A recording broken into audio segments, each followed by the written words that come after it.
नमस्कार, हर हर महादेव। स्वागत है आप सभी का हमारे YouTube चैनल में। आज के इस वीडियो में आप जानेंगे प्रदोष व्रत उद्यापन विधि। वीडियो में अंत तक बने रहें। चैनल पर नए हैं, चैनल को सब्सक्राइब कर दें। कमेंट में हर हर महादेव जरूर लिख दें। प्रदोष व्रत का उद्यापन यदि आप कर रहे हैं तो इस बात का ध्यान रखें, अधिक मास पौष मास में किसी भी व्रत का उद्यापन नहीं किया जाता है। गुरु शुक्र अस्त में भी व्रत उद्यापन नहीं किया जाता। यदि आप संख्या बोलकर व्रत कर रहे हैं तो जब आपकी संख्या पूर्ण हो जाए उसके बाद उद्यापन करना ही पड़ता है। लेकिन आप यथाशक्ति व्रत रह रहे हैं बगैर किसी गिनती के, बगैर किसी संख्या का उच्चारण किए, तो आप शुभ मुहूर्त का विचार अवश्य करें।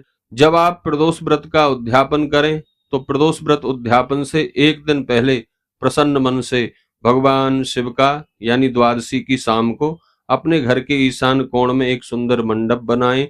चौकी पर लाल पीला कपड़ा बिछाकर वहां भगवान गणपति की स्थापना, उनके सीधे हाथ की तरफ कलश की स्थापना करें और उनके पीछे भगवान शिव और मां पार्वती की स्थापना करें। 5 सुपारी लेकर आप शिव परिवार की कल्पना करके चावल की ढेरी बनाकर उनके ऊपर सुपारी रखकर शिव परिवार की कल्पना करके चौकी पर ही पूजन कर सकते हैं। द्वादशी को भगवान गणेश की पूजा कलश स्थापना करें, दीप प्रज्वलित करें और भगवान शिव मां पार्वती के सामने उनके नाम मंत्रों का, जैसे कि नमः शिवाय या श्री शिवाय अथवा श्री शिवाय नमस्तुभ्यम, इन मंत्रों का संकल्प पूर्वक 11, 21, 51 माला जप करें। वैसे रात्रि जागरण का विधान है, परंतु आप सारी रात जागरण नहीं कर सकते हैं तो रात के 10 बजे तक आप कम से कम भगवान शिव के सामने भजन इत्यादि करके रात्रि जागरण करें। फिर त्रयोदशी को प्रातः ब्रह्म मुहूर्त में उठकर स्नान करें। अपने स्नान के जल में थोड़ा गंगा जल डाल लें।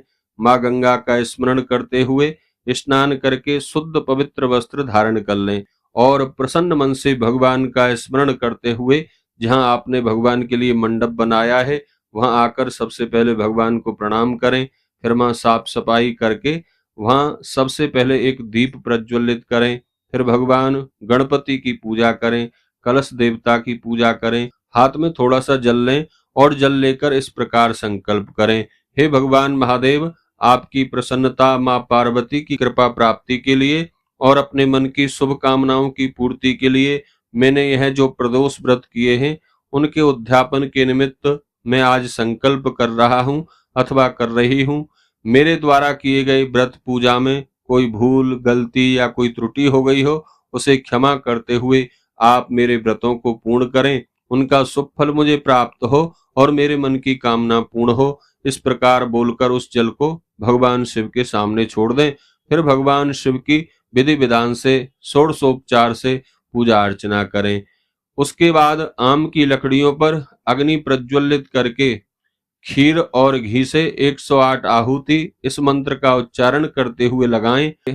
ओम उमा सहित महेश्वराय नमः स्वाहा, इस मंत्र का उच्चारण करते हुए 108 खीर की आहुति हवन में दें। उसके बाद आप चाहें तो ब्राह्मण ब्राह्मणी को भोजन करा सकते हैं अथवा आप अपनी सामर्थ्य के अनुसार यथाशक्ति आटा, सीधा, मिष्टान, दूध इत्यादि जो आपसे बन पड़े वह किसी मंदिर में किसी ब्राह्मण को या किसी जरूरतमंद को अपनी श्रद्धा सामर्थ्य के अनुसार दान दें और आप भी उस दिन भोजन कर लें, व्रत ना करें। इस प्रकार उद्यापन कर सकते हैं।